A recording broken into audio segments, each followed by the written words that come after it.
Señor Junqueras, ¿qué opinión le merece el cambio de director en TV3?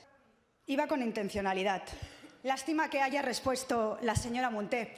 Nosotros queríamos saber la opinión del señor Junqueras, la opinión de Esquerra Republicana, porque la suya, la de Convergencia, en fin, ahora ustedes son un partido mutante, pero son la misma Convergencia de siempre, la misma que sentó ayer al señor Artur Mas en el Consejo de Gobierno. Advertencia, señor Junqueras, y advertencia a los señores de la CUP, porque la papelera de la historia lo que está claro es que ha sido un container de reciclaje, que por eso ayer volvimos a ver al señor Artur Mas en el Consejo de Gobierno.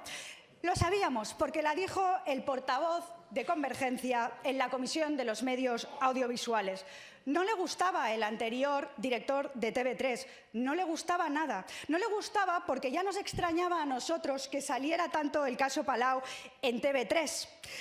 Ustedes han querido imponer una omertad. Ustedes han querido imponer un régimen de silencio en TV3 y por eso han cambiado de director en TV3. De ahí su nuevo fichaje, un periodista que se ha manifestado claramente, diciendo que el proceso del caso Palau era un proceso contra Cataluña y contra Convergencia, que está claro que a ustedes, a los de Convergencia, les parece lo mismo una cosa que la otra. ¿Sabe lo que pasa? Que el problema no es TV3, sino su instrumentalización como aparato de propaganda del proceso. Ayer, una presentadora de Catalunya Radio dijo que PP y PSOE eran ultrafalangistas. Hoy, un consejero de su gobierno ha dicho que Ciudadanos son ultrafalangistas también. ¿Eso es casualidad? No, es proceso y su falta de vergüenza. Mire, el problema no es TV3. Durante mucho tiempo los catalanes veíamos TV3, pero ahora hemos desintonizado esa cadena que ustedes instrumentalizan para repartir su propaganda ideológica.